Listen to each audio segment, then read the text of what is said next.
যারা ভগবানের উপরে সমর্পণ করে দিয়েছেন ওরা নিশ্চিন্ত হয়ে গেছেন, না খাটলেও খেতে।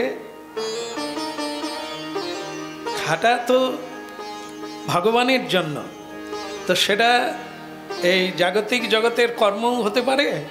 আর আপনি যদি গোবিন্দের জন্য মালা গাঁথেন, গোবিন্দের মন্দিরে ঝাড়ু দেন, আপনাকে কি আলাদা করে রান্না করার লাগবে? মন্দিরের যদি ঝাড়ু দেন তো মন্দিরের শ্রীগোবিন্দ আপনার জন্য প্রসাদ সরিয়ে রাখবে, আমার লোক আছে। আর আপনি যদি মন্দিরের বাইরে কাজ করেন, ভগবানকে বাদ দিয়ে কাজ করেন, ওটা আপনাকেই জোগাড় করে নিতে হয়। ওনার আয়ত্তে যারা যারা থাকবে, এখতিয়ারে মানে ওনার যারা হয়ে যাবেন, ওনার দায়িত্ব। হয়তো কখনো কখনো নিজেও সেবা করেন না, ভক্তের জন্য সরিয়ে রাখেন, এটা উনি করেন। এই জন্য কেউ যদি বলেন রাধে রাধে বলবো, কৃষ্ণ কৃষ্ণ বলবো, তো তিনি আমার দায়িত্ব নেবেন, আমার প্রসাদের চিন্তা নেই, আমার খাওয়ার চিন্তা নেই, ওরা সর্বক্ষণ বলে।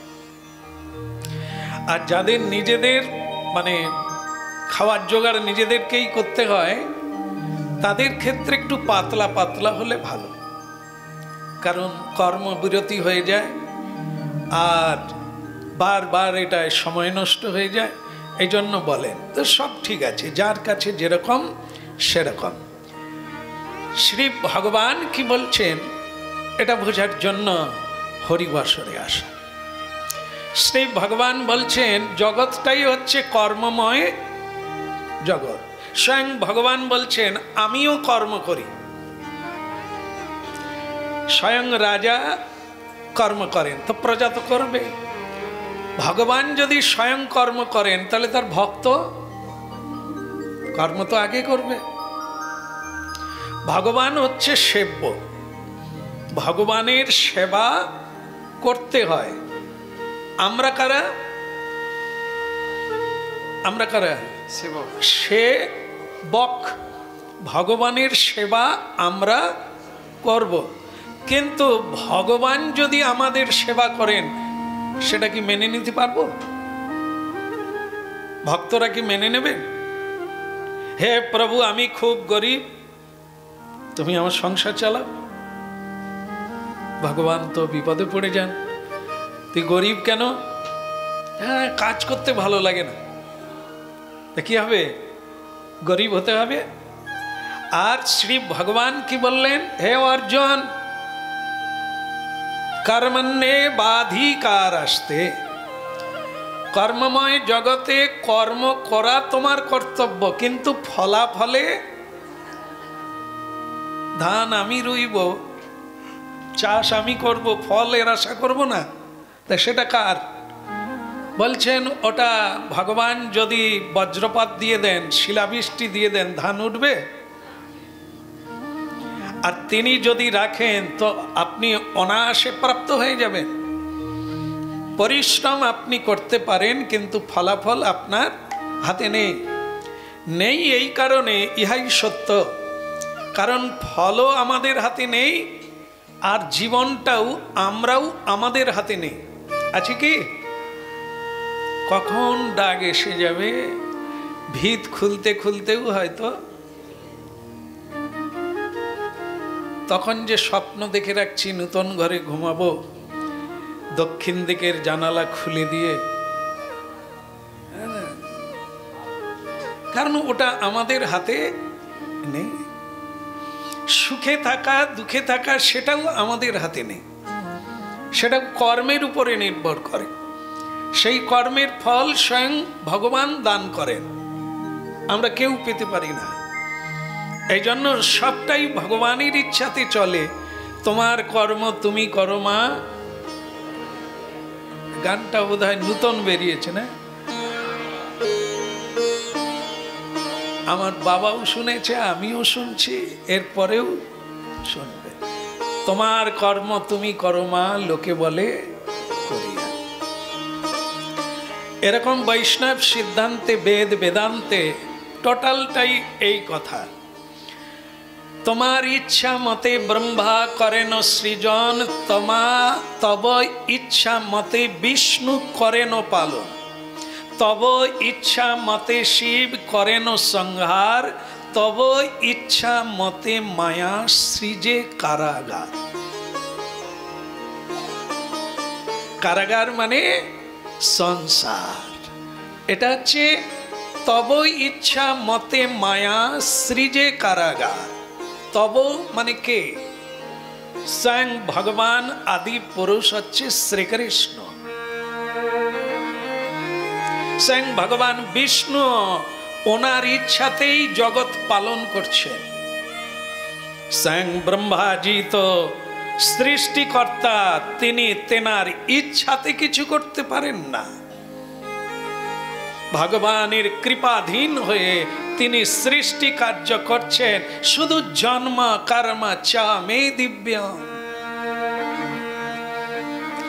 যারা শ্রী ভগবানকে বাদ দিয়ে কর্ম করবে তাদের কর্মফল অনুসারে জন্ম দাও, কিন্তু শ্রীকৃষ্ণ ভক্তের সৃষ্টি তোমার হাতে নাই। শ্রীকৃষ্ণ ভক্তের আয়ুকাল হরণ হয় নাই। ওটা শ্রীকৃষ্ণ ভক্ত স্বয়ং শ্রীকৃষ্ণ লোকে উপনীত হয়ে যায়, সে মুক্ত পুরুষ হয়ে যায়, শ্রী ভগবানের ইচ্ছাতে আসে, তার ইচ্ছায় কর্ম করে চলে যায়। তদ ব্যতিরেকে সব ব্রহ্মার সৃষ্টিতে আমরা কর্মফলে। ভগবান আদি পুরুষ লীলা পুরুষোত্তম শ্রীকৃষ্ণ ব্রহ্মাজিকে আদেশ করেছেন কর্ম অনুসারে কুকুর, বিড়াল, জীব জন্তু, বৃক্ষ লতা, কৃমি কীট, মানব দানব দেবতা এ জন্ম আপনি দেবেন।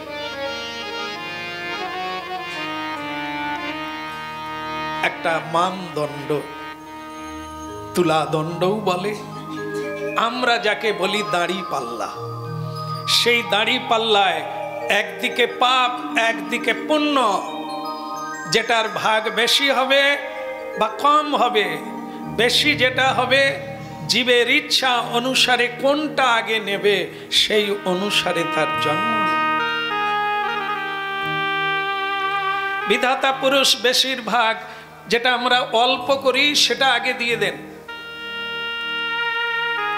এই জন্য অনেকে অনেক সময় খুব সুখে আছেন একটু কিছুদিন, তারপর চালু যা হলো সে আর যেন তারিখ বদল হয় না। কেন না? আমরা পুণ্য অর্জন করি খুব কম, ভালো কাজ করি খুব কম। এ আমাদের জানা আছে। বেশিরভাগ আমরা লোককে ঠকিয়ে কিছু মিথ্যে বলি আর কিছু মিথ্যার আশ্রয় নিয়ে কর্ম করি, সেগুলোর ফল খুব বেশি। এই জন্য ওটা জমা রাখেন বিধাতা, কারণ ওটা একটা পূর্ণ জন্ম দিয়ে দেবেন। ওই অনুসারে আমার নিকৃষ্ট জনিতে জ্বালা যন্ত্রণার সংসারে একটা জন্ম হবে। পূর্ণ জীবনটাই জ্বলে পুড়ে মরতে হবে, এই ধারের দিকে আসাই যাবে না। এখন বলছেন যে ওই যে নর্দমার কৃমিকীট দেখেন না, দেখেননি? সবাই দেখেননি? দেখতেও হয় এসব। দেখবেন একটা তাল পাকাচ্ছে কৃমিকীটেরা, ওর মধ্যেই ঢুকছে আবার বেরিয়ে আসছে, আবার ওর মধ্যেই ঢুকছে। এর সঙ্গে কিরকম দৃষ্টান্ত দিয়েছেন মহাপুরুষের।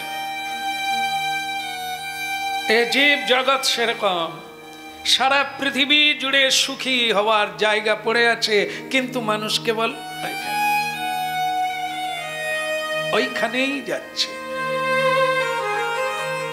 এরকম একটা লম্বা জীবন চলতে থাকবে যে ওখান থেকে বেরিয়ে একটু আলো বাতাস খোলা মেলা অক্সিজেন যেখানে পাওয়া যাবে, যেখানে শান্তি পাওয়া যাবে, জায়গা থাকলেও আমরা সেই জায়গায়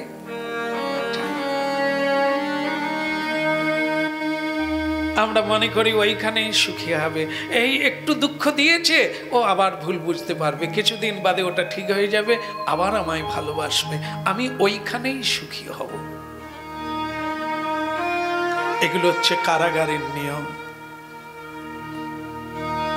সংসার কারাগারে জীবের লক্ষ্য এই দুটি জিনিস, কাম আর কাঞ্চন। এখানেই লাথি খায়, এখানেই ঝাঁটা খায়, এখানেই দুঃখ পায়, তবুও মনে করে এই জায়গাতেই সুখ আছে। এই জন্য তব ইচ্ছা মতে ব্রহ্মা করেন সৃজন, তব ইচ্ছা মতে বিষ্ণু করেন পালন। শ্রীকৃষ্ণের ইচ্ছায় কারাগার রচনা করেছেন মহামায়া দুর্গা, আর সেখানেই আমরা মোহিত হয়ে আছি, সত্য চিনতে পারি না। সেখানেই আমরা মনে করি সুখী যদি হতে হয় এরাই আমাদের সুখী করবে, এই বস্তুটা প্রাপ্ত হয়ে গেলেই আমি সুখী হব। আজও পর্যন্ত কেউ হতে পারে না। এরপরেও সত্য এটা তো নয়, কোনোদিন তা বাস্তব হবে না। এর নাম মহামায়ার কারসাদি। কুয়াশাচ্ছন্ন করে দিয়েছেন জগৎটাকে, কিন্তু সূর্য উঠেছে আমরা দেখতে পাই না, আমরা সে আলোটা পাই না। কুয়াশার ভেতরে আমরা বুঁদ হয়ে আছি। এই মায়া মুক্ত হতে গেলে চাই মহাপ্রভুর আদেশ, মহাপ্রভুর কথা পালন করা, শ্রীকৃষ্ণ কীর্তনে যোগদান। রাধা মাধব জয় জয় কুঞ্জ বিহারি, জয় জয়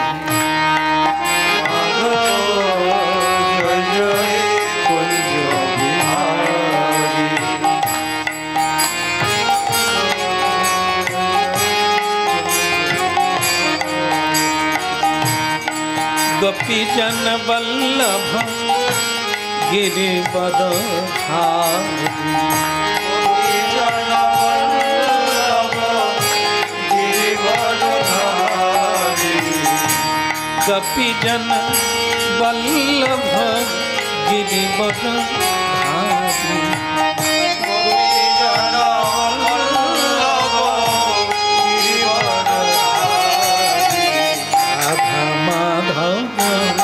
जय जय कुंज बिहारी, जय राधा जय कुंज बिहारी, कपि जन वल्लभ गिरिवर धारी,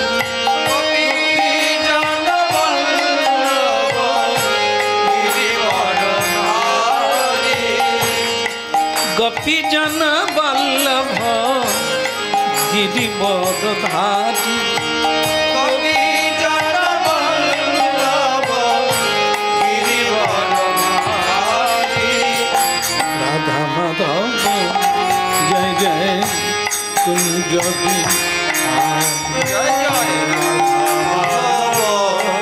जय जय कुंज बिहारी, जसोदा नंदन ब्रज जन रंजन, जसोदा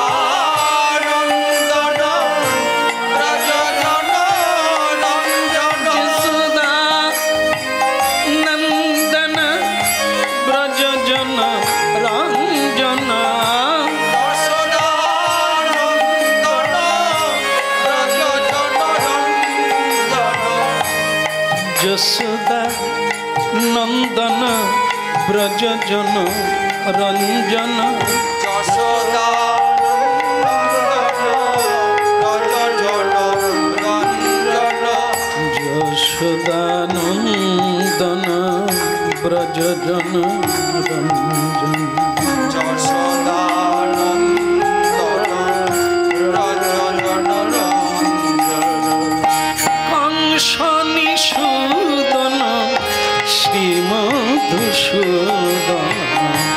कंस निषूदन, कंस निषूदन श्रीमधुसूदन,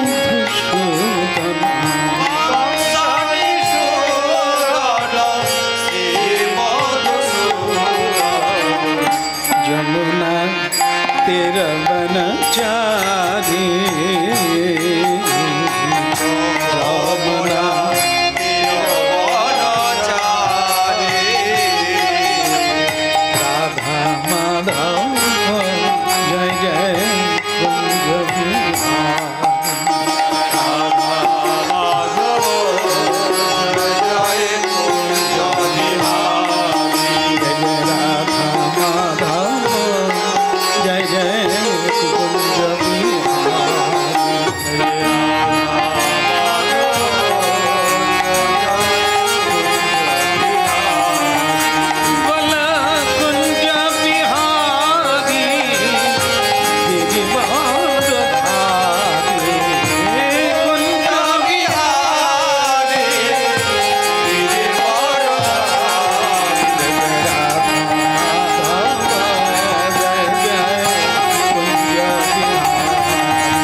ভগবানের কথা, চেত দর্পণ মার্জনং ভব মহাদবাগ্নি নির্বাহ। ভগবানের পবিত্র কথা জিহ্বায় উচ্চারণ করা মাত্র জীবের চিত্তরূপী দর্জন মানে দর্পণটা মার্জিত হয়ে যায়, ক্লিয়ার হয়ে যায়, পরিষ্কার হয়ে যায়, কুয়াশা কেটে যায়। চেত দর্পণ মার্জনম। হরিনাম যদি কারো মনে স্মরণ হয়, উচ্চারণ না হয়, স্মরণ মানেন স্মরণ, এই স্মরণ হলেই কি হয়? চেত দর্পণ মার্জনম। সংসারের দাবাগ্নি, সংসারে আগুন লাগে যেটা দেখতে পাই না। বাইরের আগুন লাগলে দেখা যায়, বাইরের আগুন লাগলে নেভানো যায়, কিন্তু কারো যদি ভেতরে আগুন লাগে না দেখা যায় না নেভানো যায়। এই জন্য আগুন দুটোই, কিন্তু তাৎপর্য আছে। সেটা হচ্ছে মহাদাবাগ্নি। মানুষে মানুষে আগুন লাগে, ঘর্ষণ, মানুষে মানুষে সংঘর্ষ লাগে। কেন? একজনের সঙ্গে আরেকজনের মতের মিল নেই। এক সংসারে থাকবে, কেউ কাউকে মানবে না, তো সেখানে সংঘর্ষ বেঁধে যায়। আর সেই সংঘর্ষের ফলে আমাদের কি হয়? প্রেম শূন্য হয়ে যায়। কেউ কাউকে ভালোবাসে না, আবার বলতেও পারে না। তা সেটা কি হয়? ভেতরে ভেতরে আগুনে জীবনটা ছারখার হয়ে যায়। এ সংসারে কেউ কাউকে কোনোদিন মানবে না, এই সত্যটাই জীব জানে না। কারণ এক এক জনের আলাদা আলাদা প্রবৃত্তি, আলাদা আলাদা জায়গা থেকে এক জায়গায় বাসা ভাড়া নিয়েছেন, কি করে মিলে যাবে? আপনি আগের জন্মে অন্য জায়গায় ছিলেন, ওখানে মরে এখানে ঢুকেছে। আর যিনি আপনার পত্নী হয়ে চলে এলো, উনিও অন্য জায়গায় ছিলেন, ওখানে মরে আপনার বাড়ির স্ত্রী হয়ে চলে এলো। আর আপনি কি বলেন? আপনার মত মেনে নেবে না আপনি ওনার মত মেনে নেবেন? সব আলাদা আলাদা। এক মানুষের সঙ্গে আরেকজন মানুষের মানে অবয়বের কোনো মিল নেই। অবয়ব মানে শরীরের মিল নেই, তো সেখানে মনের মিল কোথা থেকে হয়? হ্যাঁ, জানেন আমি যে পথে যেতে চাই, সংসারের কেউ এটা যায় নাকি? যাবে না তো। এটাই তো কৃষ্ণ কথা। আপনি কৃষ্ণ কথা শুনছেন, আপনার সঞ্চয় হচ্ছে আধ্যাত্মিক সঞ্চয়, পারমার্থিক সঞ্চয়। লোকে এই সময়ে রোজগার করছে, দিনের বেলা কর্ম করছে, তারও সঞ্চয় হচ্ছে। তার কি সঞ্চয় হচ্ছে? অর্থ। আর আপনারা দিনের বেলা কৃষ্ণ ভক্ত সঙ্গ করছেন, আপনাদেরও সঞ্চয় হচ্ছে কি? পরমার্থ। অর্থ সঙ্গে যায় না, পরমার্থ সঙ্গে।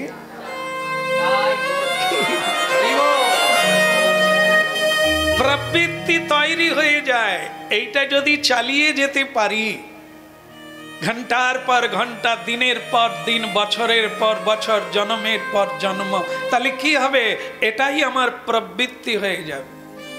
ও তোমরা ভালো বলো মন্দ বলো, আমি সব ছাড়িব, কিন্তু গোবিন্দ ছাড়িব, সব ছাড়িব, কিন্তু হরি নাম ছাড়িব না। এটা আপনার প্রবৃত্তিতে এসে গেছে, জানা হয়ে গেছে। আর যারা জানে না, নাই বললাম, তা কি যায় আসে? ভগবানের নাম যে এত লোক করে না, তাদের কি পেট চলে না? কি চলে না? এ কজন এসেছেন আপনারা? কিন্তু বেশিরভাগ মানুষ তো আসে না, এ ধরনের কোনো অনুষ্ঠানে যায় না। বলো রাধে রাধে। তো তাদের কি সংসার আপনাদের চেয়ে ভালো চলছে? কি 2-3 তলা বাড়ি হচ্ছে, গাড়ি হচ্ছে, জামা কাপড় ভালো পড়ছে, খাওয়া দাওয়ায় চিকনাই এসে গেছে, আপনাদের চেয়ে ভালো আছে। তো তাহলে যদি তাদের চলে যায় আমাদের চলবে না, না হয় ছেড়ে দিলাম। তার মানে জানতে হবে এদের ভেতরে সাধনা নাই, প্রবৃত্তি ওদিকের বৃত্তি আছে কিন্তু এদিকের বৃত্তি হয় নাই, বয়ে গেছে।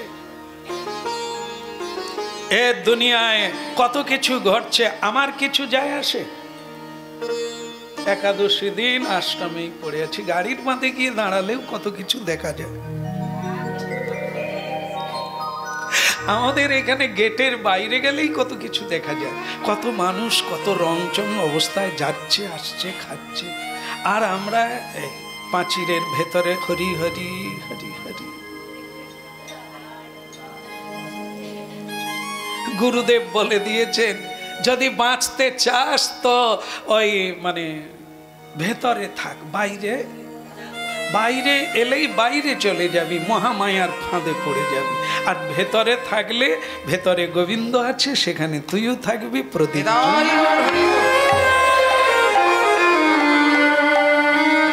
প্রেম সে বলল। মজা হচ্ছে কোনদিন ভাববেন না সংসারে যাদের সংঘাত চলছে, সংসারে কারো সংঘাত আছে না, এরকম বলে দেন না। না, আপনারা যেটা বলবেন সেটা আমি কি জানি এসব? হ্যাঁ, হাত দেখালে তবু দেখে বলতাম। বলো, দেখেন আপনারা যদি নাও বলবেন আমি জানি চলছে কারো বাইরে। একটু আগে বললাম না ভেতর পুড়ে ছাই হয়ে যাচ্ছে, তবু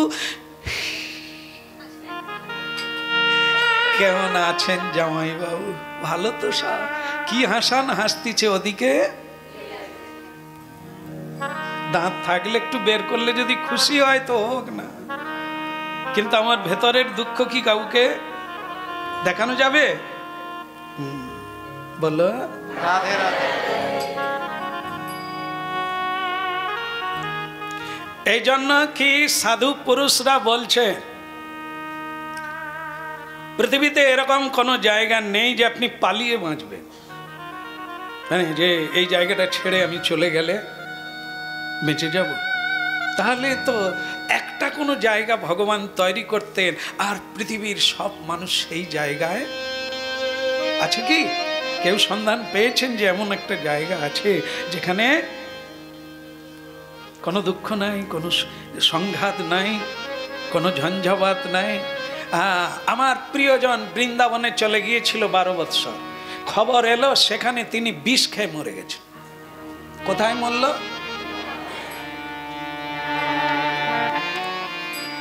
বৃন্দাবনে কি ঝগড়া হচ্ছে না? নবদ্বীপে ঝগড়া হচ্ছে না? সব জায়গায় সমান্তরাল ভাবে।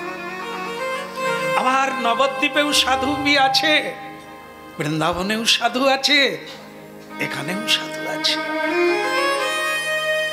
এই জন্য কি এ পৃথিবী হচ্ছে দুঃখালয়। যতদিন আমরা দেহের সঙ্গে সংযুক্ত থাকব সংঘাত অবশ্যম্ভাবী। যেটা একটু আগে বললাম, কেউ কারো সঙ্গে মিলবে না, না মুখে মিলবে, না শরীরে মিলবে, না মনে মিলবে, না প্রবৃত্তিতে মিলবে, না মতে মিলবে, না পথে মিলবে।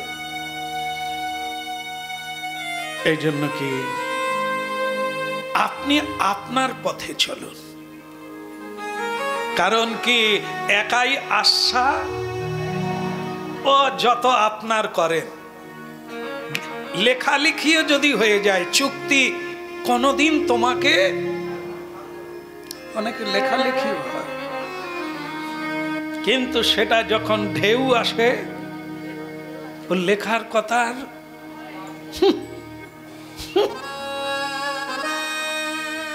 বিভেদ সৃষ্টি হয়ে যায়। তাহলে কি শুধু যে যার পথে চলো, যে যা করছে করতে দাও, তুমি পারবে না, একে থামাতে তুমি পারবে না। শুধু তোমার উদ্ধাবকে তোমার উল্লাসকে তুমি লাগাম টেনে রাস টেনে তাকে থামাতে পারো, অন্যকে থামাতে পারবে না। মনে করুন তো এক ঝড়ে সব বাড়ির প্রদীপ নিভে গেছে। একবার রাধে রাধে রাধে। এবার কি হবে? আগুন কোথায় পাবেন? সব বাড়ির প্রদীপ নিভে গেছে। কিন্তু যদি কেউ আড়াল করে অতি সাবধানে প্রদীপ রাখে, তাহলে ওর বাড়ির প্রদীপ জ্বলবে। ওই প্রদীপ থেকে সারা পাড়ার লোক, সারা গ্রামের লোক, বোঝা গেছে? আপনি শুধু জ্ঞানের প্রদীপে আলোকিত হয়ে যান, মায়ার ঝড়ে আর মায়ার কবলে পড়ে সব মানুষের জ্ঞানের প্রদীপ নিভে যাবে। শুধু আপনি আপনার জ্ঞানের প্রদীপ জেলে রাখবেন, তো একদিন না একদিন অন্ধকারে কেউ থাকতে পারবে না, সবাইকে আলোর সন্ধান করতে হবে। তখন আপনার জ্ঞান থেকে অন্যজনার জ্ঞানের উদয় হবে, সত্যের উদয় হবে। এই জন্য আপনারটা ধরে রাখার খুব জরুরি দরকার। আপনি অন্যের জন্য প্রদীপ জ্বালবেন না, আপনার প্রদীপ আপনি জ্বেলে রাখেন, ওই প্রদীপে আপনাতেই লোক আলোকিত হবে। কিন্তু আপনি কারো প্রদীপ ইচ্ছা করে জ্বালতে পারবেন না, কেউ চাইলে আপনার থেকে নিতে পারে। তখন আর সংঘাত আসবে না, যদি আপনি আপনার পথে চলেন। শ্রীকৃষ্ণ কীর্তনে শুধু এইটুকুই সত্য জানিয়ে দেন যে তুমি আপন আপন যাদের বলছো, কেউ আপনার নয়, তুমি একাই যাবে। সেদিন সবাই তোমাকে গুড বাই। যে ধনের জন্য প্রেম ধন, ভক্তি ধন, সাধন ধনকে ত্যাগ করেছ, এ ধন কানা করিও তোমার সঙ্গে, তা বলে কি ও ধন ছেড়ে দিয়ে ধনী করব? না, ও ধন যে কাজে লাগে সেই কাজের জন্যই জেনে রাখো, ও ধন তোমার জীবনের কাজে আসবে না। সে ধনের জন্য চাই জীবনের আত্মার উন্নতি করতে গেলে আত্মানন্দের সঙ্গ করতে হবে। আত্মানন্দী হচ্ছে তারা যারা ভগবত ভক্ত, ভগবানের উপরে নির্ভর করে সব সংঘাতকে হজম করে নেয়। তোমার লীলা প্রভু, হে আমার নয় তো তোমার লীলা প্রভু। সব ভুলে যাই, আপত্তি নাই, যেন তোমাকে না ভুলে যাই, এই আমার কৌশিক মুনি নামে একজন মৌনী, বিভিন্ন নাম হতে পারে, যারাই সাধনা করে তারাই সাধু হয়, তাদের সাধক বলে। যারা সাধনা করে না তাদেরকে সাধারণ মানুষ বলে। যে যে কর্ম করে তার একটা ডিগ্রি আসে। বাবা কখন হয়? বিয়ে না করলে। হ্যাঁ, আমার তো বিয়ে হওয়ার আগেই লোকে আমায় বাবা বলেছে, বলে না? বিয়ে করে না মেয়েদেরকে মা বলে, ভালো থাক মা।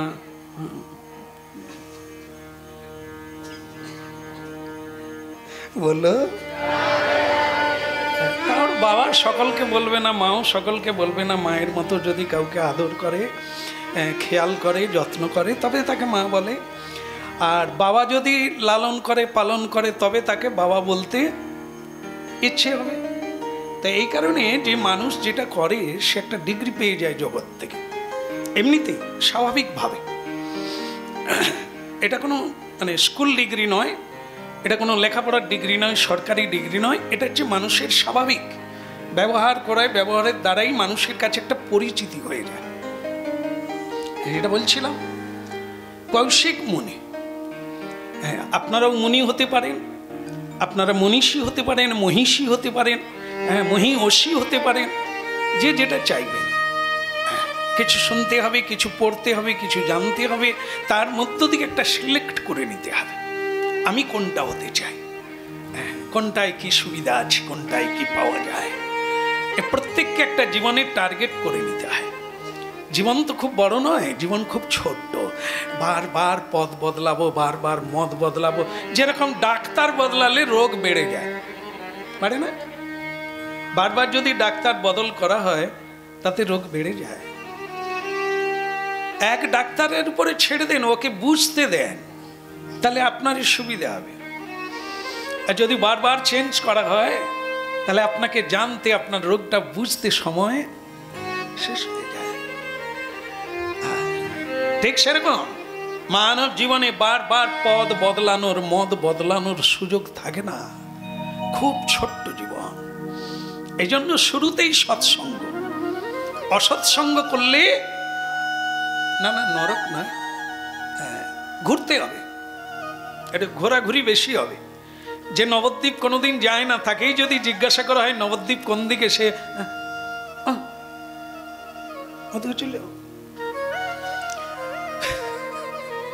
আপনিও হাঁটতে শুরু করলেন, তো ওদিকে কিছু দূর গিয়েও যখন নবদ্বীপ পাওয়া যাচ্ছে না, কাউকে ধরলেন যে ভাই আরে বাবা তুমি এদিকে কথা, তুমি তো ওদিকে যাবে। তা আপনার তখন কি হলো? তাও যে যাচ্ছেন আপনার বিশ্বাস নেই যে এদিকে আবার ঠিক তো।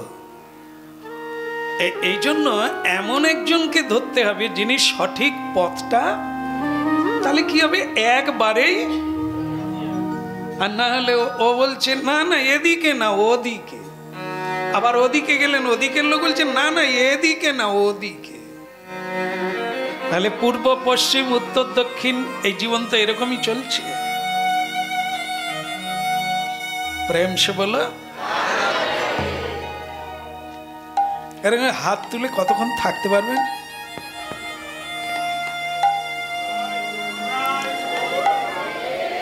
আমি তো 1 সেকেন্ডের বেশি পারি না, কিন্তু ব্যথা ব্যথা করে। হ্যাঁ বলো। আর মহাপ্রভু কতদিন এরকম করে আছেন? ওরে বাবা, সে তো 500 বছর হয়ে গেল। শ্রীকৃষ্ণ সব সময়, সে বাপ ঠাকুর দাদাও দেখে আসছে, আরে বাঁশি ছেড়ে অন্য কিছু ধরো, আর নাহলে হাতটা একটু লম্বা করো, সেই যাদব। তার মানে এগুলো বোধহয় বাঁধানো হয়ে গেছে, আর ভাঁজ হয় না। বললো কৌশিক মুনি জীবনের ব্রত, মা বাবাকে ত্যাগ করে, সংসার ত্যাগ করে জঙ্গলের মধ্যে চলে গেছেন, ভগবানের উপাসনা করে ভগবত কৃপা লাভ করে। কিছুদিন চোখ বন্ধ করে জপ ধ্যান করুন, সকলে যারা করছেন নাম জপ ধ্যান করুন, ওর একটা ফল আপনি বুঝতে পারবেন এসে গেছে। কিছুদিন মানে 2-4 দিন না। আগে ব্যাপারটা কি হবে, যদি জল খেতে চাই, তোমাকে বলছি, আপনাকে, তাই জল আমি খেতে চাইলে আপনি কি করবেন? পাত্রে করে জল আনবে, এক কথায় বলে দিয়েছে। আপনারা কি ওই একটাই, এর বাইরে আর কি করবেন? পাত্রে করে, ভাঁড়ে করে হোক বা গ্লাসে করে হোক আনবেন। কিন্তু আপনাদের বলা উচিত ছিল পাত্রটা আগে ধুইতে হবে না, না ধুয়ে জল দিয়ে দেবেন।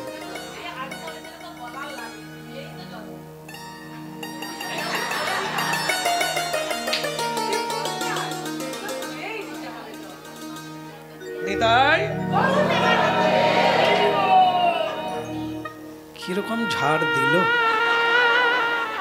একটু না হয় ভুল করেছি, কিন্তু আরে জল দিতেই হবে, তাহলে কথাটা বলবে কেন? জল দিতেই হবে, চাইবো কেন? উচিত জল দেওয়া। বাড়িতে অতিথি এলে তাহলে আমি জল চাইবো কেন?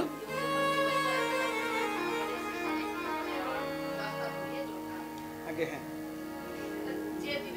অনেক সময় জল ফেলে দিতে হয়। আপনার বাড়িতে গিয়ে খেয়েছিলাম, জল ফেলে দিতে হয়েছে। হয় গ্লাসে নোংরা লেগে আছে, না হয় জলে নোংরা। এটা কি বলতে হয়? আমি একটা চাপান দিয়ে দিলাম। বলো রাধে রাধে। আচ্ছা যাক, প্রসঙ্গ কেন এলো?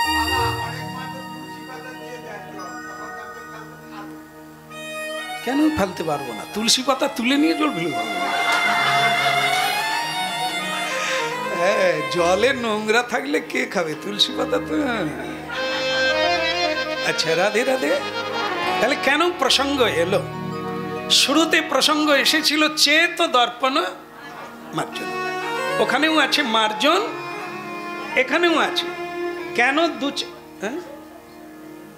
ময়লা পড়ছে?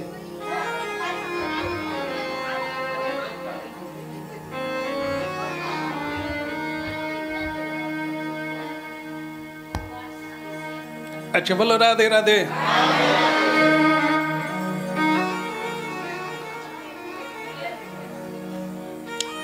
কি বলছে না, ওই যে সৌরভেরও আসে পলাশ শুকুলি নাসাতে পশিল কীট। এ তো আমি এরকম ঠুকে দিল ঢুকে যাব। কোথা থেকে আসছে বুঝুন। একজন তো সেদিন বলেই গেল, বলে আপনার উপর আমার কোনো দুঃখ নেই, একটাই দুঃখ, কত দাম দিয়ে মালা কিনলাম আপনি খুলে দিলেন। বলেই দিল, মা পরে থাকলে হয়তো আপনার কাছে টাকা চাইতে যেতে হবে। কেন? আমার যে চর্মরোগটা আসবে ওর দ্বারা আপনার কাছে তখন টাকা চাইবো, দিবেন তো? বলে ওতে চর্মরোগ। আরে আপনি তো কি কিনে আনছেন দেখেন, তার অর্ধেক পচে গেছে ফুল, তার মধ্যে কীট পতঙ্গ জন্মে গেছে, আপনি তো গলায় দিয়ে দিলেন জয় গুরুদেব। হ্যাঁ, আর আমরা প্রতিদিন মালা পাই তো যদি জানি এই মালার যেমন আলা আছে তেমনি জ্বালাও আছে। কেমন এ ভয়ঙ্কর জিনিস, যা এই তো দেখলেন আপনারা এখনই, এটা ঢুকে যাবে। নাসাতে পশিল কীট, ঢুকে যায়। তো যাক, সেটা অন্য তত্ত্ব, আজকের তত্ত্বটা বলি। বলো আচ্ছা, যে কারণে পাত্রের কথা এলো সেটা কি? এই যে বলা হলো কিছুদিন হরিনাম করুন, একটা ফল আপনি অনুভব করবেন, কিন্তু অল্প দিনে হবে না। কেন হবে না? না গ্লাস হোক পাত্র হোক জল দিলে পাত্র যদি না ধৌত হয় জল খাওয়া যাবে না। যদি কেউ খায় তাহলে সেটা আরো বিক্রিয়া ঘটবে। কেমন? আমার শরীরের অসুবিধে করবে। জলটা তো জীবন, জীবন নাশের দিকে চলে যাবে। তাহলে কি চলবে না, প্রথমত কীর্তন কিছুদিন গাইলে আপনার আগে পাত্র ধৌত হবে, চেত দর্পণ। আগে পূর্বের ময়লাগুলো ধৌত হোক। সেটা কি দিয়ে হবে? জল দিয়েই হবে। যে জল আপনি খাবেন ওই জল দিয়েই ধৌত হবে। যেটা আপনি আস্বাদন করবেন ভগবানকে, সেটা পেতে গেলে আগে আপনার পাত্রটা ভালো করে, আর সেই ধৈর্যটা আমাদের দিতে হবে। নির্বিচ্ছিন্ন ভাবে নিষ্ঠার সহিত হরিনাম কীর্তনে মনোযোগ দিতে হবে। কারণ মন আমাদের অন্যদিকে চলে গেছে, তাকে ধরে এনে বসাতে হবে। সেই মনটা বসানো যখন অনভ্যাস আর লাগে না, মন এমনিতেই বসে আছে, এইবার চালু হবে কৃষ্ণ প্রেমাস্বাদ। এর জন্য মৌনীগণ কথা বলেন না, কোনো দিকে তাকান না, চোখ বন্ধ করে নির্জন জায়গায় বসে থাকেন, তাদেরকে বলা হয় মৌনী বা মুনি। যাদের মন ঈশ্বরে নিবেশিত হয়ে গেছে এদেরকে বলা হয় মুনি। এই কৌশিক মুনি ফলপ্রাপ্ত হয়ে গেলে, একটা বক ওপর দিয়ে উড়তে উড়তে মল ত্যাগ করেছে। বকেদের কি বাথরুম আছে? তাদের কি কোনো শিষ্টাচার আছে যে মল ত্যাগের জায়গা একটা আলাদা জায়গা, মলমূত্র ত্যাগের মানুষের মতো এত ভদ্র ব্যবহার করবে? জানা আছে কি উড়তে উড়তে মলত্যাগ করে দিল। এবার ওরা তো উড়ে কথা নিচে, নিচে কারা থাকে? আমরা আছি। তা ওরা যদি মল ত্যাগ করে যেখানে সেখানে বাথরুম মনে করে, তাহলে কি হতে পারে? এটাই হয়ে যায়। হ্যাঁ, দেখবেন গাছের তলায় একটু আরাম করছেন, আর এখানে মাথার স্মৃতি হয়ে যায়। অনেকে বুঝতে পারে, বুঝতে পারে না। বলো, এই জন্য আপনাদের ভালো ঘুমটা আছে সব সময়, কোনো চিন্তা নেই। তা বক মল ত্যাগ করলো, তো কৌশিক মুনি যেখানে বাস, এইখান দিয়ে তিলক বেয়ে যাচ্ছে। এরকম কেউ করলে রাগ হবে না আনন্দ হবে? রাগ হওয়া কি উচিত? কারণ একটু আগে আপনারাই বললেন ওদের কোনো সভ্যতা শিষ্টাচার ওই জ্ঞান নেই, দেখে মল ত্যাগ করবে। যখনই মনে হবে বলো সেটা করেছে, তো তার দোষ কি নিতে হয় না? তারপর রাগ করলে কি হবে? আর উনি কি করলেন? ভেতরে ক্রোধ জন্ম নিল, ছি এ কাজ যে করেছে তার ধ্বংস হয়ে যায়, ধ্বংস হয়ে যায়। তার সঙ্গে সঙ্গে দেখলো যে সেই বকটা পুড়ে গেল, আগুন লেগে গেল। কি বুঝলেন? রাধে রাধে কৃষ্ণ কৃষ্ণ কৃষ্ণ বলার ফল কি হলো? কাজ হলো। বোঝা যাবে, আপনারাও বুঝতে পারবেন যে কাজ হচ্ছে।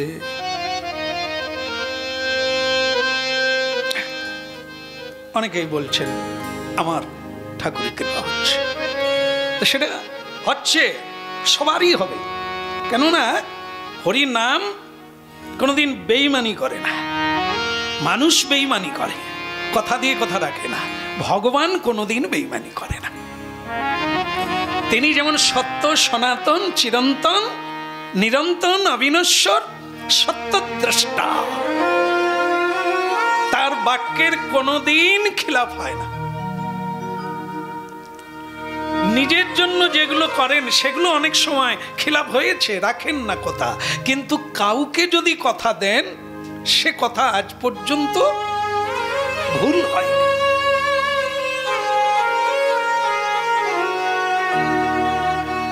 ভগবান বলে দিয়েছেন, যে জয়ছে ভজে কৃষ্ণ তারে তৈছে ভজে। এ মোর প্রতিজ্ঞা আছে সর্বকাল হইতে। আমাকে যে যেভাবে ভজন করবে, আমাকে যে যেভাবে সাধন করবে, আমাকে যে যেভাবে দেবে, আমি তাকে সেবা দেব। তিনি আজ পর্যন্ত ভুল করেন, তাই ফল তিনি দেন, কৃপা তিনি করেন। নামের কোনোদিন বিকল্প নয়, নাম কোনোদিন নিষ্ফল নয়, যেভাবেই করেন এর ফল আপনি পাচ্ছেন। কিন্তু মুশকিলের বিষয়, আপনি সে লক্ষণ জানেন কখন কিভাবে আপনি ফল খরচা করছেন। যেমন ধরিয়ে দিই, সর্প যদি কাউকে কামড়ায় না দংশন করে, জানেন কিনা আপনারা যে তার বিষ জমা থাকে না ক্ষয় হয়? বিষ নষ্ট হয়ে যায়, কারণ বিষের একটা থলি থাকে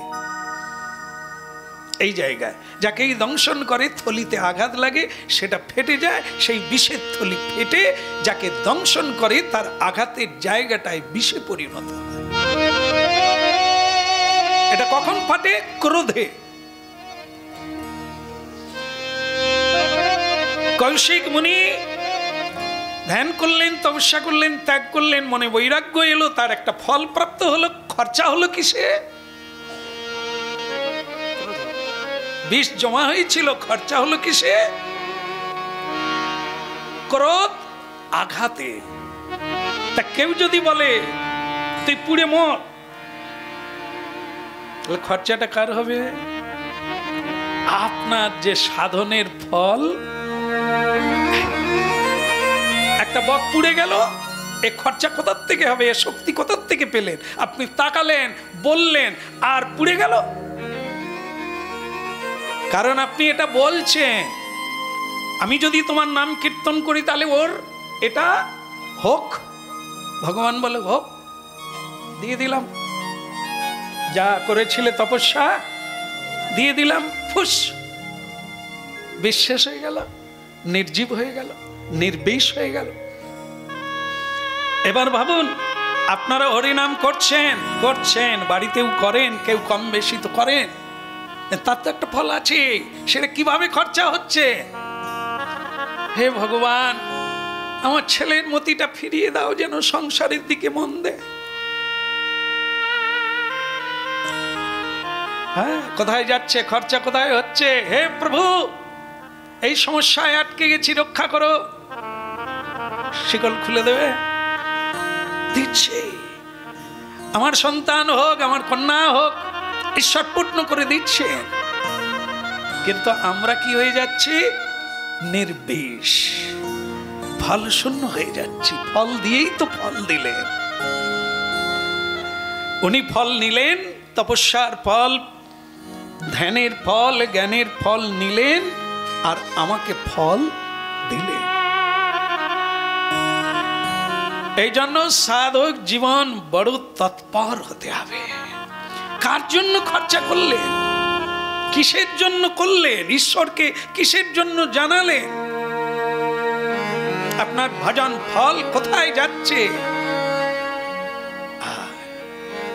এই জন্য আপনি যাওয়ার বেলা নিঃস্ব হয়ে গেলেন, শূন্য হয়ে গেলেন, পুনঃ পুনঃ আবার জন্ম নিলেন এই মায়ার সংসারে।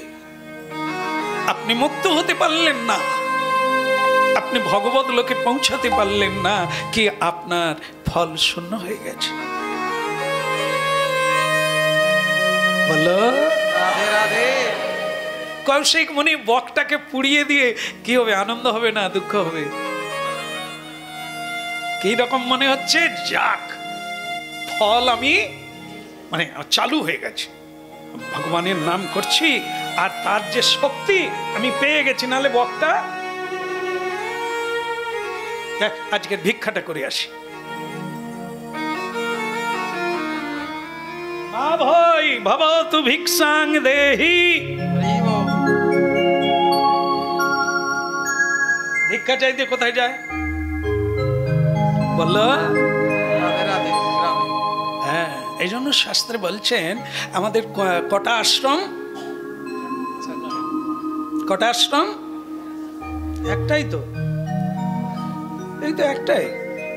এর শাখা কোথা?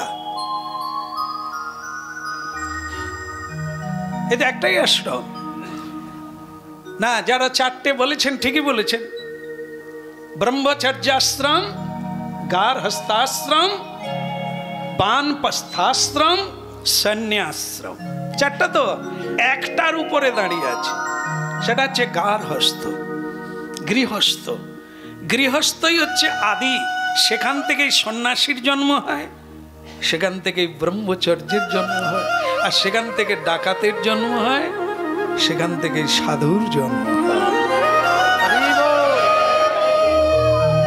গার্হস্থ জীবন এমন একটা জায়গা, এই জায়গাটা ঠিক নেই বলে কিছুই নাই। ঋষিমুনির জন্ম হচ্ছে না, যা হচ্ছে দুঃশাসন, দুর্যোধন, এদের মতো স্ত্রী শূন্য, ঐশ্বর্য শূন্য, প্রেম শূন্য জন্ম নিচ্ছে। কেননা গার্হস্থ ধর্মটাই পালন করা হয়নি। এই জন্য এখানে না ব্রহ্মচারীর জন্ম হচ্ছে, না বানপ্রস্থের জন্ম হচ্ছে, না কৃষ্ণ ভক্তের জন্ম হচ্ছে। এই জায়গাটা ঠিক কথা। তাহলে সাধুরা ভিক্ষা চায় কোথায়? গৃহস্থের বাড়ি। তবে সব গৃহস্থ নয়, কারণ সব গৃহীদের মন শুদ্ধ নয়। সবকিছু জিনিসের মধ্যে কামনা বাসনা থাকে, আর সেটা যদি সাধু খায় তাহলে তার জঙ্গলে থাকা, ভজন করা বৃথা। आप प्रेम से बोलो राधे राधे। এই জন্য আহার বিশুদ্ধ হতে হবে, কথা বিশুদ্ধ হতে হবে, ভাবনা প্রেমময় হতে হবে।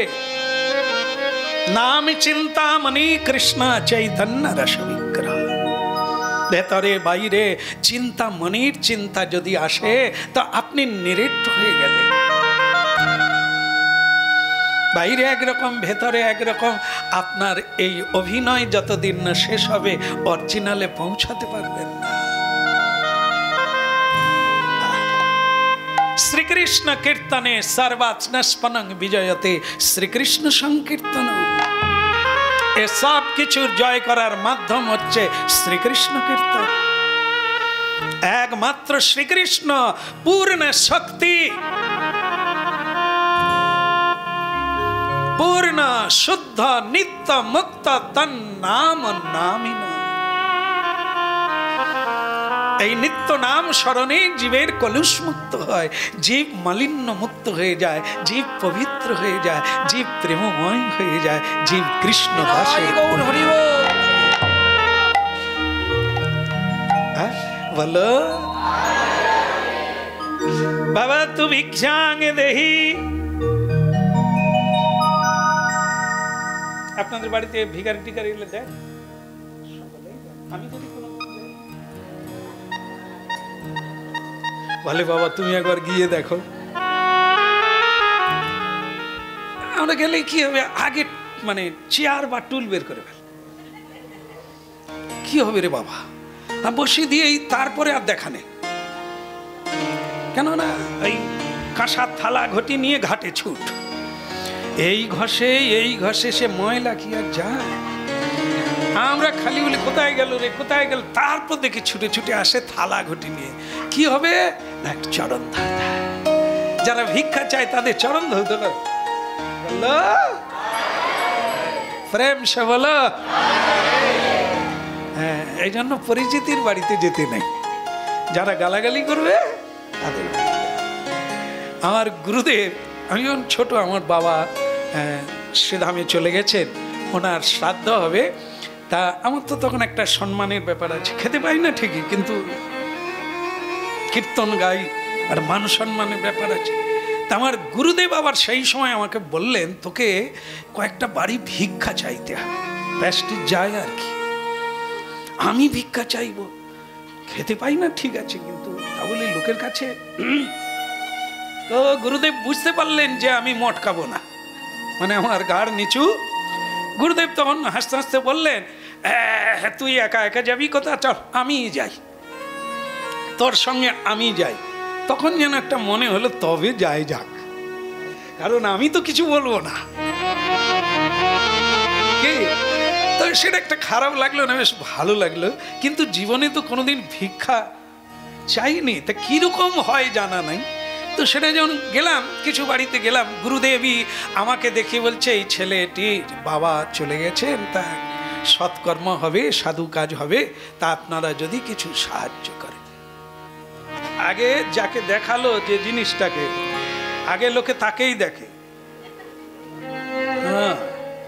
হ্যাঁ, এর বাপ তো এখানে কীর্তন টীর্তন গাইতো। তা কি বলবো, সে তখন কি করলো জানেন, আরে বসেন বসেন বলে একবারে, সেই তখনকার দিনে কি জানেন তো, কি বেদ দিয়ে কি তৈরি হয়, ধামা খুবই এসব তৈরি হয় না, সেটা ছোট্ট ধামায় করে চাল ভরে নিয়ে আলু টালু দিয়ে যখন বের করে বলছে, আমি ভিক্ষা তো খারাপ নয় তাহলে। আমি একবার দিলাম লম্বা করে খুলে, ভরে গেল।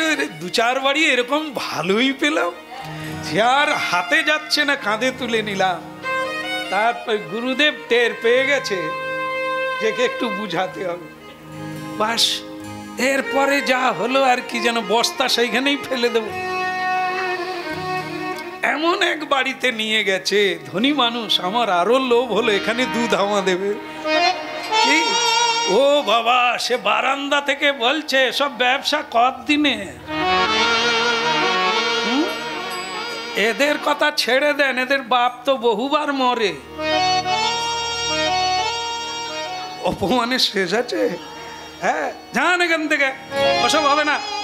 কাজ করলে মানুষ কত রোজগার করে, ভিক্ষা এইসব ঢং। বাস, আমি তার হাঁটা শুরু করে দিয়েছি। গুরুদেব কিছুক্ষণ বললেন, বাবা যতটুকু পারেন যদি দিতেন। না না, হবে না বলে আরো নানান কথা বলে তাড়িয়ে দিলেন। বাস, আমার চোখ দিয়ে বেরোনা শুরু হয়ে গেল। আর কোথাও যেতে হবে না, চলো। গুরুদেব বলে, একটা টাকা হলেও আমি এদের বাড়ি থেকে নেব। কেন? এত তো পেলাম, আপনি সেই রকম বাড়ি খুঁজে খুঁজে চলুন, এই বাড়িটা এলেন কেন? বলে, এটাই প্রকৃত ভিক্ষা হবে। ভিক্ষা করতে গিয়ে যদি অপমানিত না হলি, ওই টুলচি আর বের করে দেবে, থালার চরণ ধুইবে, তুই ভিক্ষা করতে গেছিস। যেখানে অপমানিত হবে সেখানে পিতৃঋণ মাতৃঋণ শোধ হবে। দেখুন, এটা আমার মাথায় ছিল না। শ্রী গুরু কি জিনিস? গুরুদেব ভিক্ষা করতে যায় অধমের জন্য।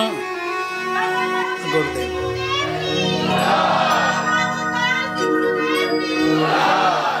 আমার শ্রী গুরুদেব এমনি। এই জন্য গুরু কৃপা ছাড়া আমার জীবনে আর কোনো বস্তু নাই। আমার দুই গুরুদেব জীবনে, দীক্ষা গুরু শিক্ষা গুরু, দুজনে আঁচল পেতে ভিক্ষা চেয়েছেন আমার জন্য, আশীর্বাদও চেয়েছে, অর্থ চেয়েছে।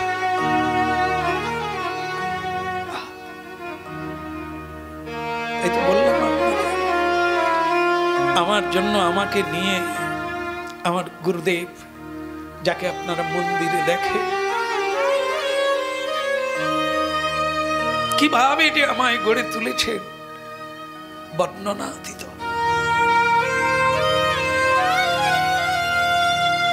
তো এই আপনাদের একটা অভিজ্ঞতার কথা শোনালাম। ভাবতু ভিক্ষাং দেহি। এক লক্ষ্মী মাতা, লক্ষ্মী সম, অদ্ভুত তার আচরণ। प्रणाम बाबा, थोड़ा खड़िए, ठहरिए, हम अभी आती है। सम्मान आगे করলেন, थोड़ा खड़िए, ठहरिए, আপনি একটু দাঁড়ান, আমি আসছি। চলে গেলেন ভেতরে। আর ভেতরে যা গেলেন, আসতে অনেক দেরি হলো। কেন? অনেকটা পরে ভিক্ষা নিয়ে মাতা বেরিয়ে এলেন। আর যেই বেরিয়ে এলেন, অমনি এই কৌশিক মুনি ক্রোধ প্রকাশ করে বললেন, আমাকে অতিথি রূপে এখানে দাঁড় করিয়ে রেখে, আমাকে এখানে আটকে রেখে তুমি ভেতরে চলে গেলে, এত দেরি করলে কেন? তুমি জানো আমি কে?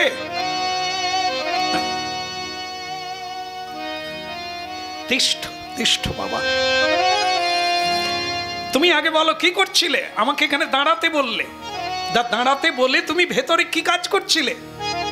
বললেন, বাবা আমার স্বামী এসে গেছে, অনেকদিন পরে আমার স্বামী এসে গেছে।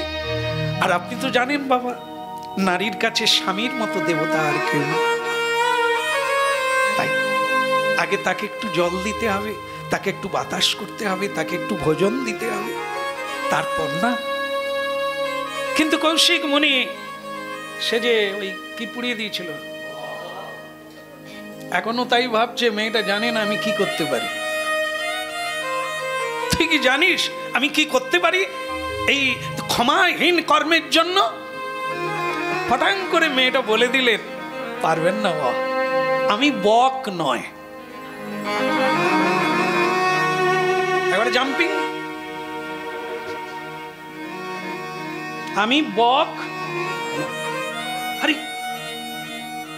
এই মেয়ে, এই মা, আগে আপনি আগে ঝুলি পাতুন, সে পরে পরে পরে।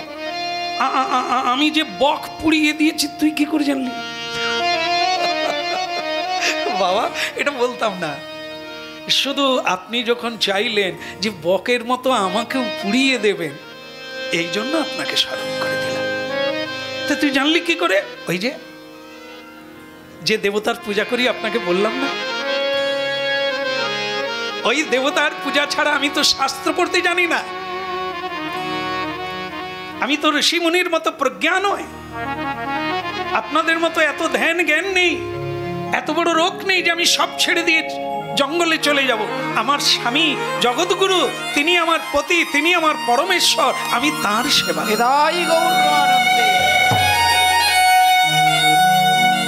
এই যে আপনি জঙ্গলে কি করেছেন আমি জেনে ফেলেছি, সেটা হচ্ছে আমার স্বামীর কৃপা।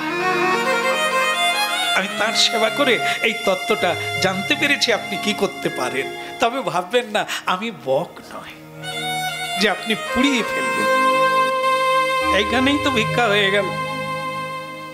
কৌশিক মুনি চিন্তা করলেন এ নারী তো সামান্য নয়, আমি সংসার ত্যাগ করে জঙ্গলে গিয়ে তপস্যা করলাম, মেয়েটা স্বামীর সেবা করে, সংসারের সেবা করে এত বড় শক্তি। বাবা ভিক্ষা, মা আমাকে কিছু জ্ঞান দে। কি বলেন আপনি? আপনাকে আমি জ্ঞান দেব? আমি সরলা, অবলা, অখলা, ভক্তিহীনা, আমার কি আছে আপনাকে আমি জ্ঞান দেব?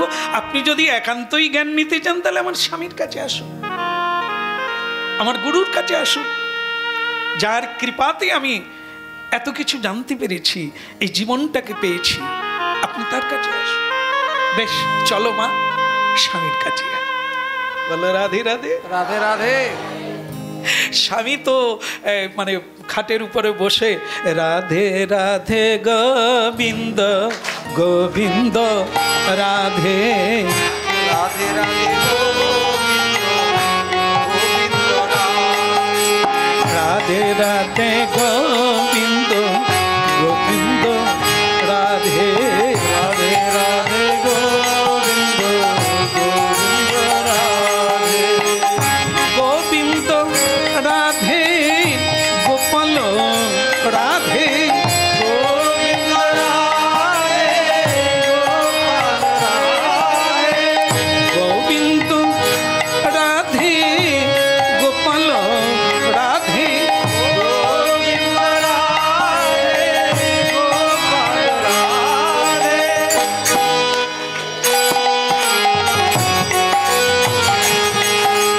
রাধে রাধে গোবিন্দ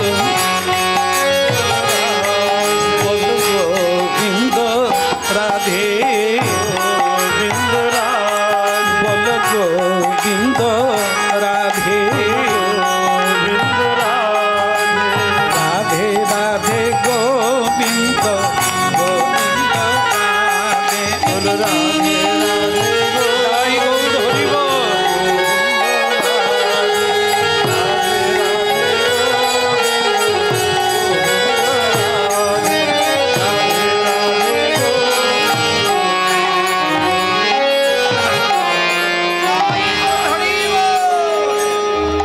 বলো রাধে রাধে শ্যাম মিলা দে। আরে তুমি দেখছি আমাকে কিছু করতে দেবে না, এরকম বসে থাকতে ভালো লাগে? বলে স্বামী ইনি এসেছেন আপনার কাছে কিছু প্রশ্ন রাখবে। ও তা প্রণাম প্রণাম। দুজন দুজনকে প্রণাম করলেন। ঋষি মুনি দেখে যিনি খাটে বসেছিলেন তিনি স্বয়ং প্রণাম করলেন। তো প্রণাম করে ঋষি বললেন, কৌশিক মুনি বললেন আপনি খাটে বসুন। বল বারে আর খাটে বসা যায়? আপনি বসুন। দুজনে বসলেন। এখন আপনি কি জানতে চান? বলছে এই দুস্তর্য জ্ঞান, যা ত্যাগ করা যায় না, যে ভোলা যায় না, যার দ্বারা ব্রহ্মকে লাভ করা যায়, সেই জ্ঞান যদি আমাকে দেন। বলো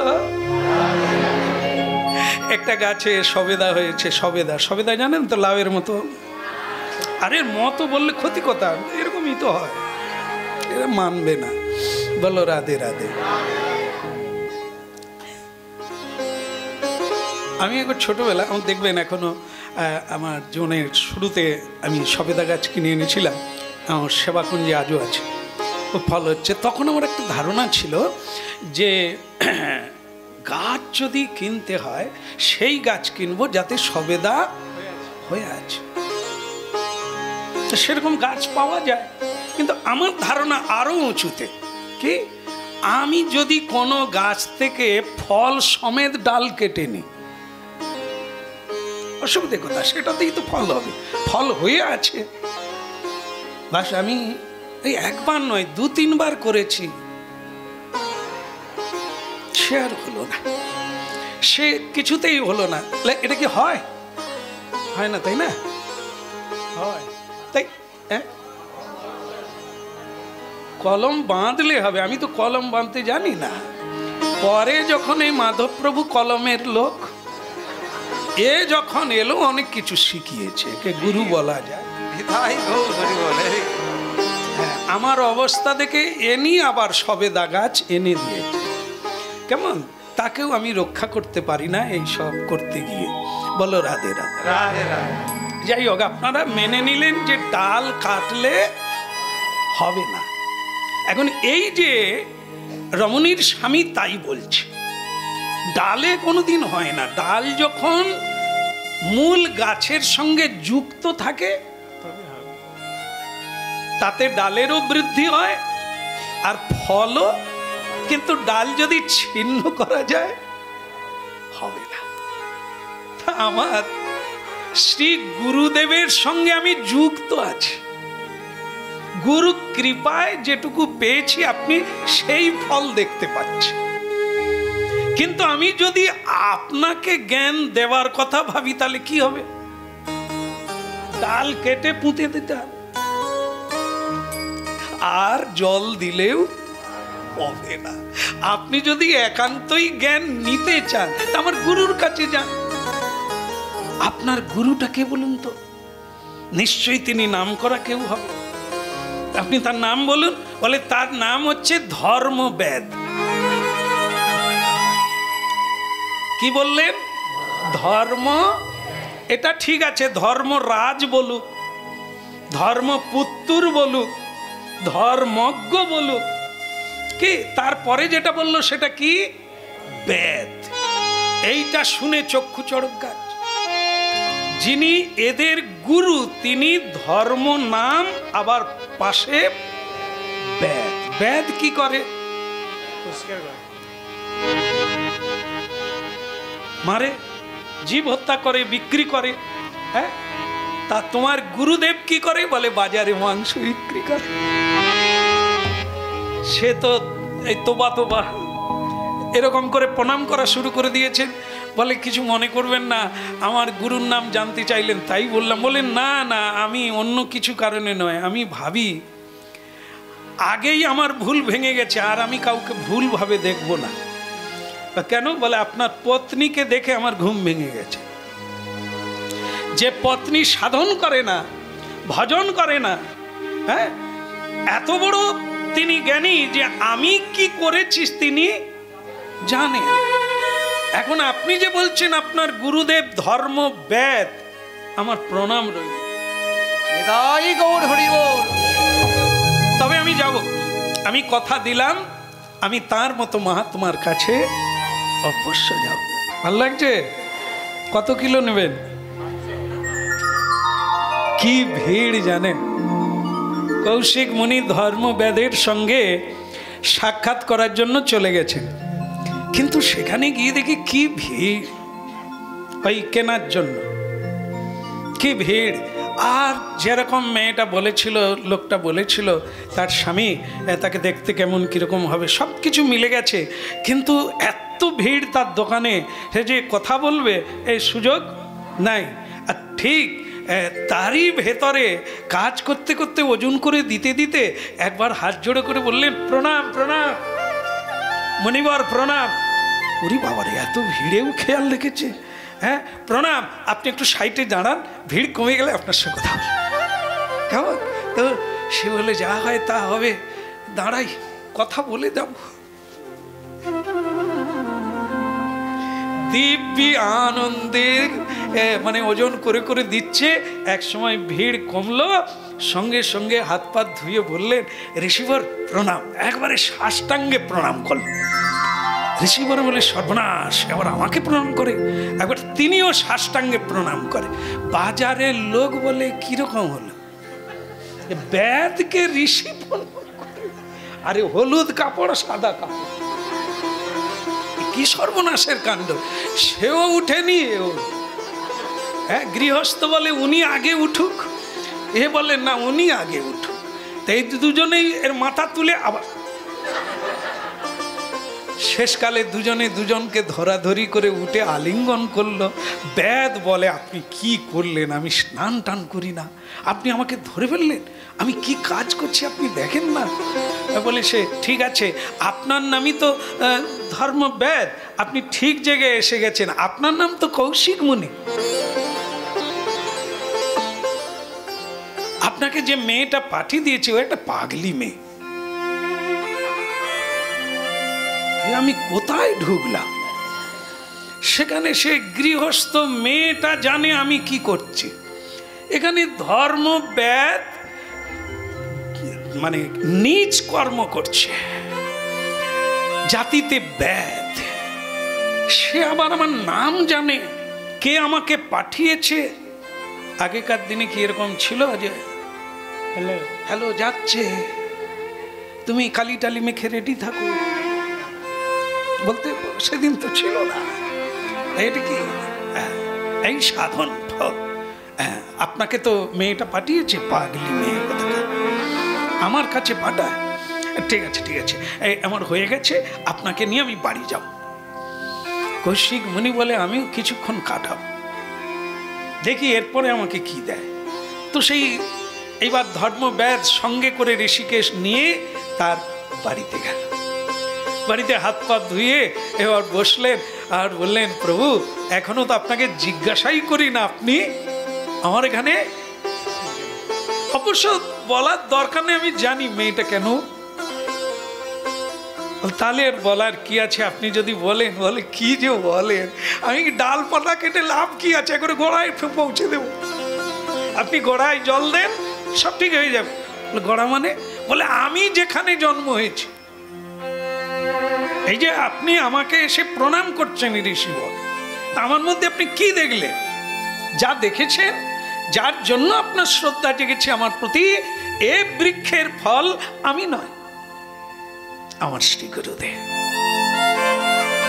চলুন আমি তার কাছে আপনাদের পৌঁছে দিই। কৌশিক মুনি বললেন, তা বেশ, তাহলে তোমার গুরুকেই বরং দর্শন করি, চলো। এই ভেতরে নিয়ে গিয়ে দেখেন মাল্য চন্দনে ভূষিত করে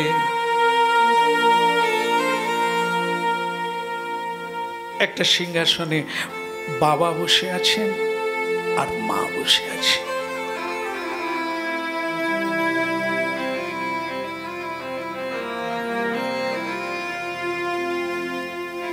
এক অঞ্জলি অঞ্জলি পুষ্প নিয়ে মাতার চরণে, পিতার চরণে দিয়ে চোখের জলে বললে, यही मेरा सर्वस्व धन है, यही मेरा देवता, यही मेरा देव।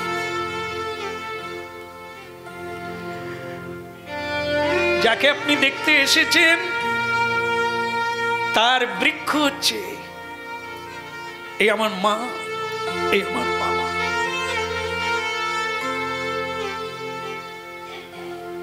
পিতাজি ব্যাধের মাথায় হাত দিয়ে আশীর্বাদ করলেন, বেটা ভগবানের কাছে জানাই জন্মে জন্মে যেন তোর মতো ছেলে পাই, আর কিছু।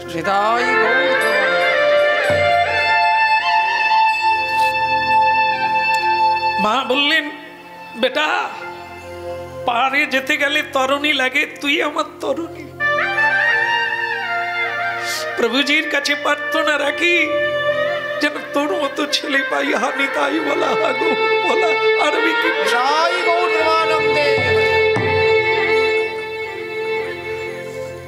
বেদ भी কাঁদছে।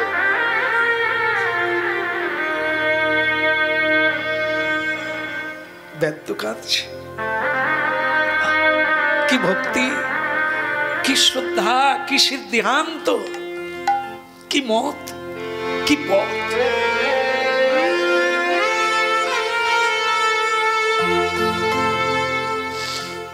নয়নের জলে বুক মুখ ভাসিয়ে পড়ে গেল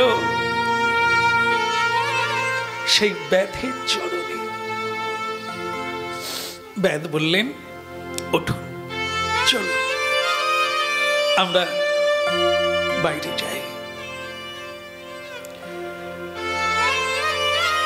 আচ্ছা, আমার একটা প্রশ্ন তোমাকে, তুমি যদি এত বড় ভক্ত, এত বড় ধীর স্থির, তাহলে তুমি মাংস বিক্রি করো কেন? এই কর্মটা আমার যেন দ্বিধাবোধ। তুমি যেভাবে শুদ্ধ মার্গে, যে তুমি স্নিগ্ধ, যে পবিত্র, তুমি এইটা, এই নোংরাটা কেন করো? অন্য তো কিছু করতে পারতে। আসলে ওটা কিছু না, ওটা কোনো পাপ নাই। ওটা আমার হচ্ছে জাতি ধর্মে, আমরা বেদ জাতি। পিতৃপুরুষগণ করেছে, আমি সেটাই করি। তবে আপনি জেনে রাখবেন, আমি জীব হত্যা করি না, আমি কোনো জীবন্ত পশু হত্যা আমি করি না। অন্যেরা করে, আমি তাদের কাছ থেকে কিনে এনে সরবরাহ করি। আর আপনি জেনে রাখবেন, আমি কোনোদিন সেবা করি না, এগুলো আমি গ্রহণ করি না। আমি গোবিন্দের প্রসাদ পাই, আমার শুধু জাতি হিসাবে আমার কর্ম, এই কর্মটাই আমি করি। কর্মণ্যেবাধিকার আসতে মা ফলেষু কদাচ, এটা আমার কর্ম। এর মধ্যে লাভ ক্ষতির হিসেব আমার নেই। এটা করে জীবন ধারণ করতে হবে যতদিন বেঁচে থাকবো, আর শ্রীকৃষ্ণ ভজন করতে হবে, এটাই হলো মূল উদ্দেশ্য। আর সেই কৌশিক মুনি তার বসন খুলে ফেলল, সব খুলে দিয়ে বললেন, আমি বাড়িতে যাব। তুমি বাড়িতে যাবে? বলে, হ্যাঁ, আমি মা বাবার সেবা করব। তো তখন বললেন যে, আপনি কি ভাগবত পড়েছেন? না।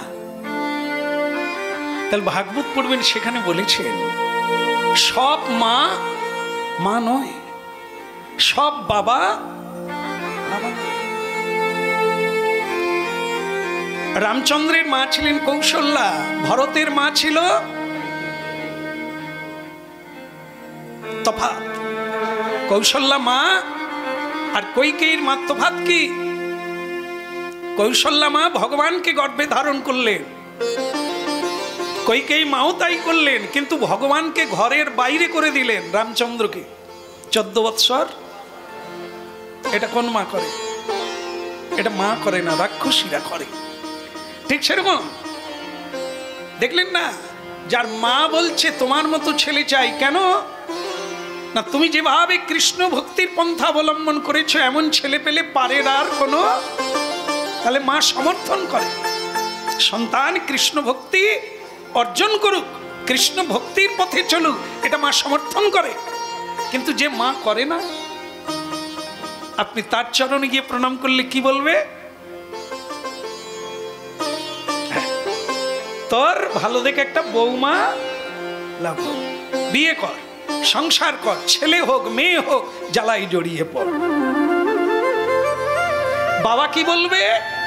আমি যা করেছি তুইও তাই কর। ওসব কৃষ্ণ কৃষ্ণ বাদ দিয়ে দে, ভক্তি বাদ দিয়ে দে, শ্রদ্ধা বাদ দিয়ে দে। এমন মা বাবা কোনোদিন সন্তানকে সত্যের পথ দেখাতে পারে না। ওই গাছে অন্য ফল হবে না।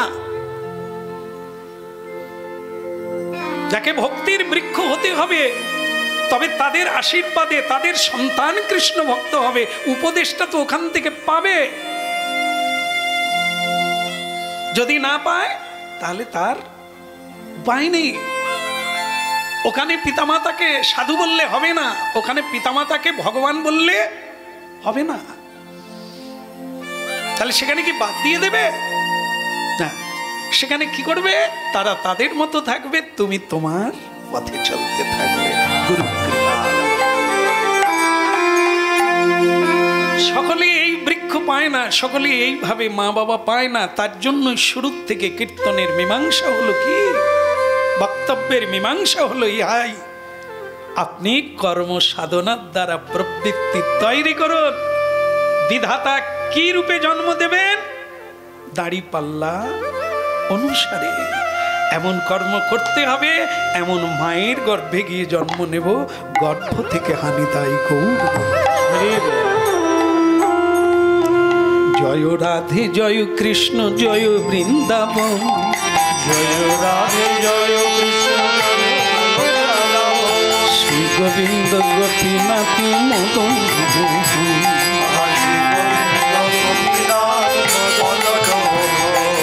জয় রাধে জয় কৃষ্ণ জয় বৃন্দাবন রে, জয় রাধে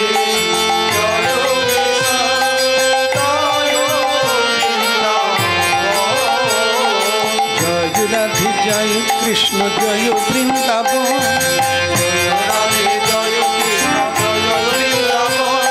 শ্রী গোবিন্দ গোপীনাথ মদন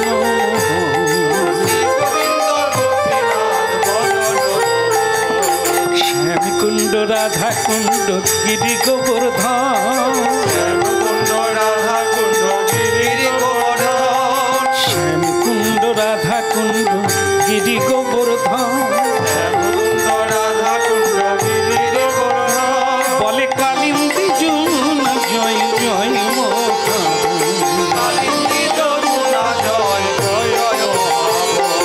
জয় রাধে জয় কৃষ্ণ জয় বৃন্দাবন রে,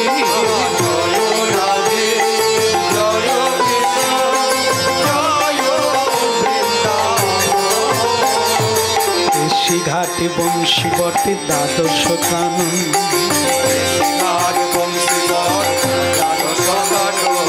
কেশি ঘাটে বংশী বটে দ্বাদশ কানন, কেশি ঘাট বংশী বটে দ্বাদশ কানন,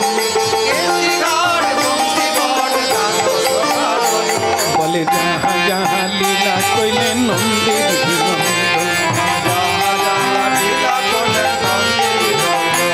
বলে যাহা যাহা লীলা কইলে নন্দির নন্দন,